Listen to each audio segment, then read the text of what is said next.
Today we're going to look at a pre-power amplifier pairing from Quad. But this is no ordinary preamp and power amp. Both pieces have a very unusual form factor and a visual styling that won't be to everybody's tastes. But then again, what is? So Quad's all-new 33 preamp and 303 power amp will appeal to people who dig the vintage look.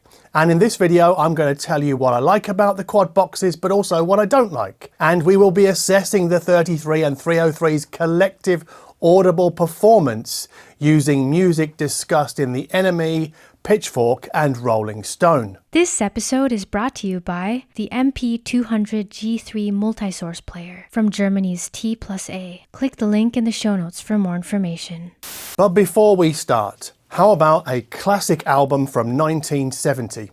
So this is the Velvet Underground's Loaded, and it's probably the band's most uplifting sounding record, and that's because it doesn't feature John Cale. Nothing against John Cale, but Cale's departure from the Velvet Underground seemed to take all of the weirdness with it.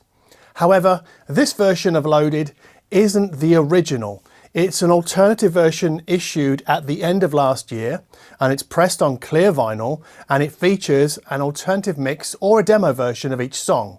So it's really for diehards more than casual fans, but I've been playing this record quite a bit these past few months via the Quad 33 and 303. If you're a baby boomer suffering a case of deja vu, you are not suffering a glitch in the matrix. The original 33 and 303 were indeed first released in the late 1960s, and they were Quad's first all-transistor amplifiers. Now, these newer versions have come about because of strong ongoing customer demand for the originals, because they still fetch big money on the used market. But the newer 33 and 303 have been brought up to spec for 21st century listeners. Now, this 2024 project was executed by a new team of designers, two of whom have been servicing the original models for I think at least 2 decades, and that team was overseen by Quad's Chinese overlords IAG. So let's look at the preamplifier first.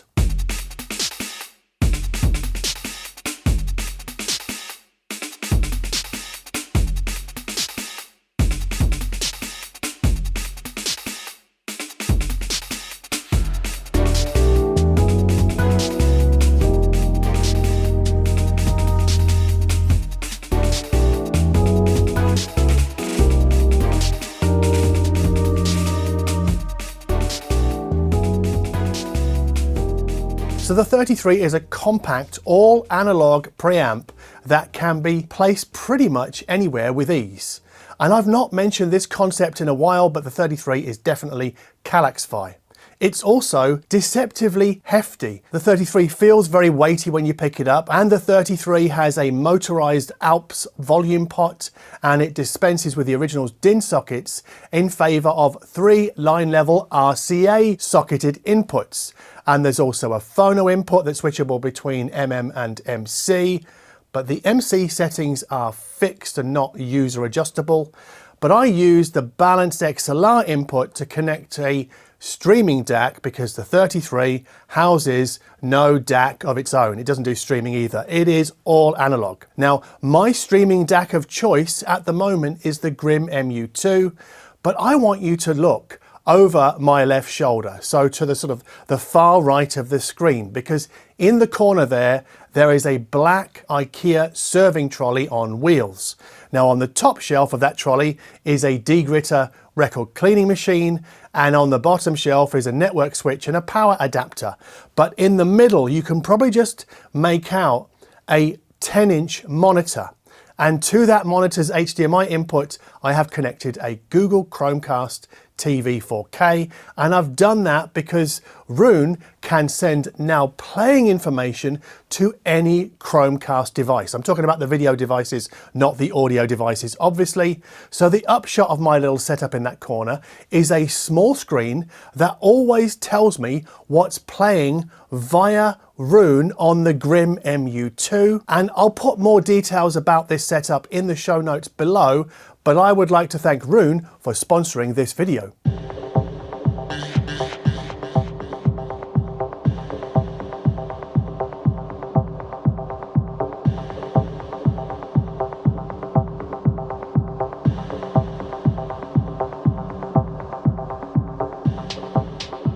Now the filters for vinyl have been removed and the bass, treble and slope dials have been replaced by bass, tilt and balance. And yes, these controls are all analog, but what the heck is tilt? That's probably what you're thinking right now. Well, it's a bass and treble control combined that swings the overall tonal balance around I think it's 700 Hertz axis. So it either lowers the bass and lifts the treble for a cooler, thinner sound, or it lifts the bass and lowers the treble for a warmer, thicker sound. So we can tilt 1, 2 or 3 in either direction, and we can do this from the comfort of the couch with the remote control. I've got that somewhere. It is very much a sort of plastic affair, but at least it's been done with some visual sympathy to the main units. I mean, you've got the orange power button and there's a mute button here as well. You can turn the backlight off on the preamp with a button on this remote control as well. So yeah, it's okay actually. It's not the best, but it's fine. Now, I found the tilt function especially useful when trying to match the quad amp combo with different loudspeakers. So for example, I preferred the warmer -1 setting with the Vivid Kaya S12, but the cooler +1 setting with the Wharfedale Super Linton. And with the Silver 107G from Monitor Audio that you can see behind me, I went with -1, and then I dropped the bass by a notch using its independent control switch. And I'll have more to say about this in a moment, but purists should note that these tone controls can be defeated with a single click button. And the buttons on the front panel feel nice to use, and the volume pot's knob feel it's fine, if not spectacular. And lastly, the headphone socket on the front is backed by a circuit that Quad says is a current feedback design with a high slew rate.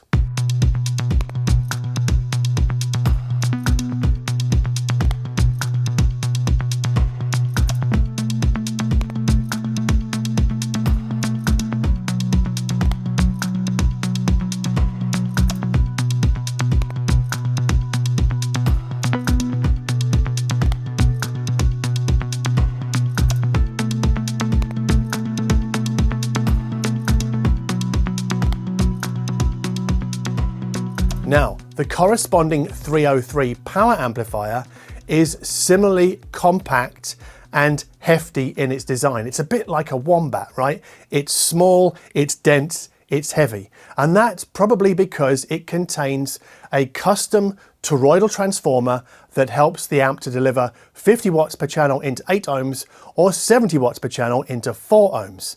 Now that's slightly more power than the original 303, but not much more. But no, this is not a Class D amplifier.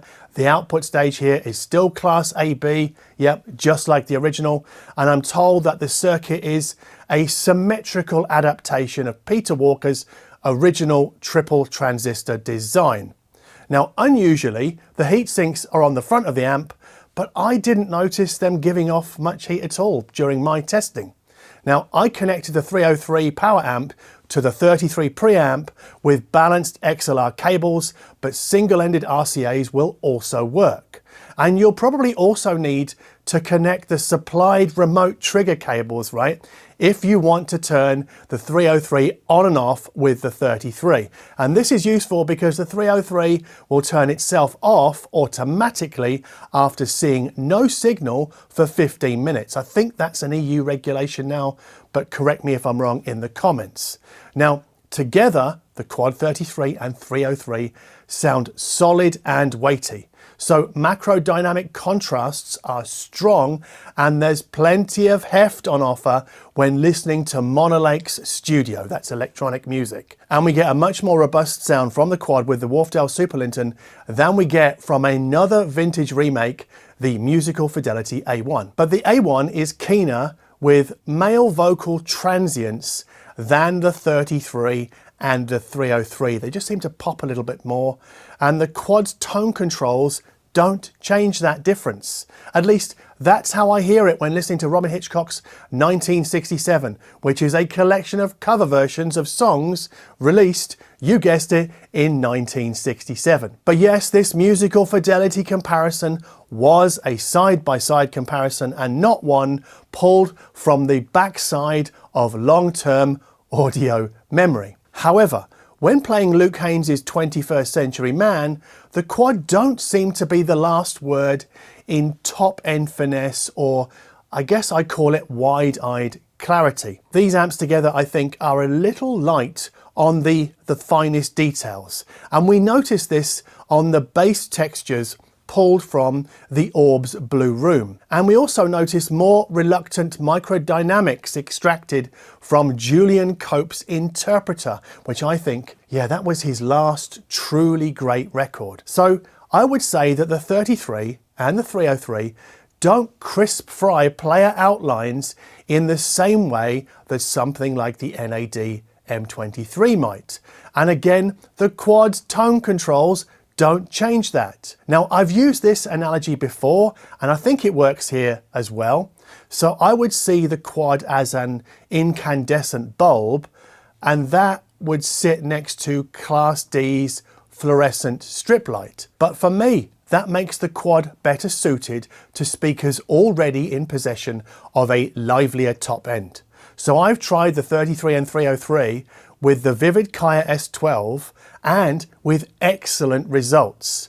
So these speakers, I've described this before actually, they spray details into the room like a fine mist, but they do benefit from the extra weight lent to them by the quad amplification.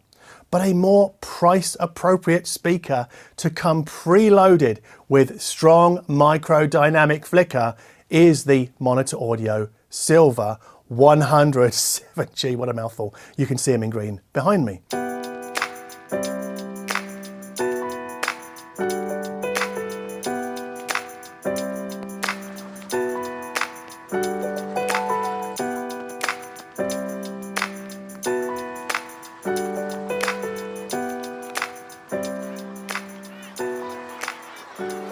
Now, a surprise finding came when putting the quad pairing side by side with the Audiolab 9000 integrated amplifier.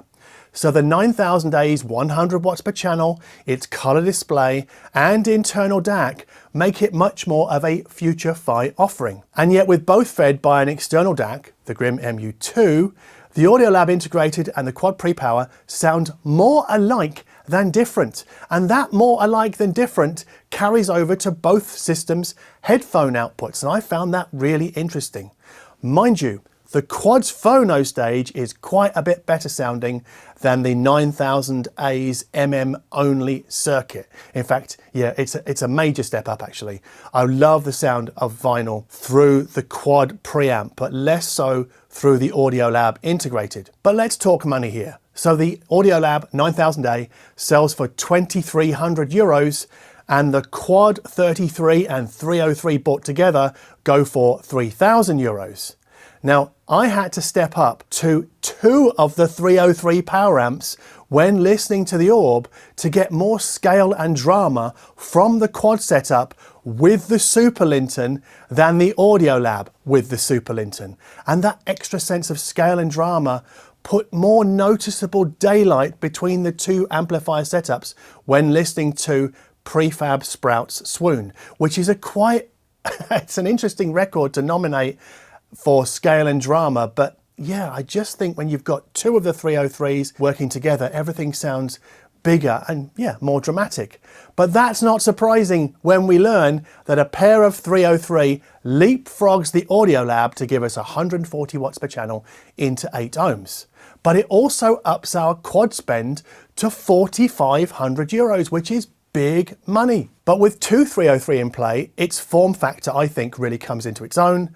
So as a monoblocked pair, I can place the 303 on the floor at either end of my USM Haller sideboard to not really take up very much of the shelf space in that sideboard. Now, I've seen photos of a pair of 303 sat next to the 33 preamp on the same shelf, and I think it looks super awkward, which is why mine are on the floor. And yes, the 303 is also Kallax fire. You could put two side by side in one Kallax cutout or square. So I think the Quad 33 and 303 are well suited to someone who doesn't have a lot of available shelf space, or someone who doesn't want their hi-fi gear on full display. And this pairing is also for someone who wants to stay away from the crisp and clean sound of many, but not all, modern Class D amps.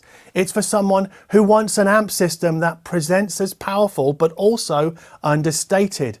And the Quad 33 and 303 might have look at me aesthetics, but their sound is anything but. Anyway, if you like this video, hit the thumbs up below and subscribe to the channel so that you don't miss future videos. And my Patreon is open to anyone who has more than a passing interest in music. And as always, yeah, thank you ever so much for watching.